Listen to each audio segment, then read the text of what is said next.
যা ভাবছিলাম শেষ পর্যন্ত তাই হলো। ইরানে নতুন করে হামলা চালাইছে যুক্তরাষ্ট্র। বিভিন্ন জায়গায় যুক্তরাষ্ট্রের বিভিন্ন স্থাপনা লক্ষ্য করে অব্যাহতভাবে হামলা চালিয়েছে। তার আগে আইআরজিসি হামলা চালায় হরমুজ প্রণালীতে সাইপ্রাসের একটি জাহাজে। বরাবর আইআরজিসি যেটা বলেছে যে তারা অননুমোদিত পথে জাহাজটা চালাচ্ছিল এবং সেটা যথেষ্ট কৌশলে তাদের সিগন্যাল সিস্টেম বন্ধ করে দিয়ে তারা চালাচ্ছিল। তারা বারবার বলছিল যে জাহাজ চলাচল করতে পারবে কিন্তু অনুমোদিত পথের বাইরে চলতে পারবে না। কিন্তু যুক্তরাষ্ট্রের বক্তব্য হলো যে অনুমোদিত অননুমোদিত সব পথেই জাহাজ চলাচল করতে পারবে এবং সেখানে ইরান বাধা দিতে পারবে না। ইরানের এই বাধা দেওয়ার প্রতিবাদে আবারও হামলা শুরু করেছে। এইটি নিয়ে তৃতীয় দফা হামলা। এই আয়াতুল্লাহ আলী খামেনির শেষ বিদায়ের সময় 2 দফা এবং এটি এখন বিদায়ের অর্থাৎ দাফনের পর এটি বলা যায় যে প্রথম হামলা। তো পরিণতি কি হবে বোঝা যাচ্ছে না।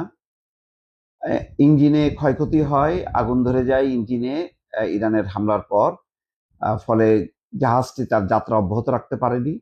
জাহাজের একজন নাবিক নিখোঁজ আছে।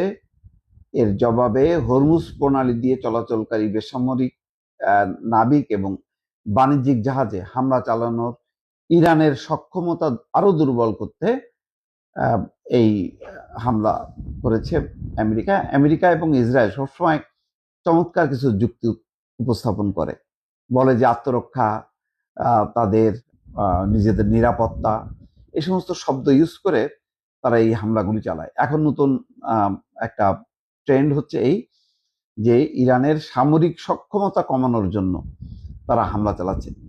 তার মানে হচ্ছে যে যদি সক্ষমতা থাকে তাহলে ইরান অন্যায়ভাবে হামলা চালাবে, কিন্তু দক্ষিণ লেবাননে ইসরায়েল যখন হামলা চালায় সেটা অন্যায় হামলা না। যাই হোক, এখন ইরানের রাষ্ট্রীয় সম্প্রচার মাধ্যম বলেছে যে দক্ষিণাঞ্চলে আসালুহে ও বন্দর ই দায়ের এলাকায় বাসিন্দারা কয়েকটি বিস্ফোরণ শব্দ শুনেছে। বুশিহর প্রদেশের বন্দর ই টায়ারে 5টি বিস্ফোরণের ঘটনা ঘটেছে। নানা আবার ইরানও বলেছে যে তারা তাদের আকাশ প্রতিরক্ষা ব্যবস্থা সচল করেছে এবং ইরান ইতিমধ্যে বলেছে যে তারা এই হামলার জবাবে কঠোর হামলা চালাবে।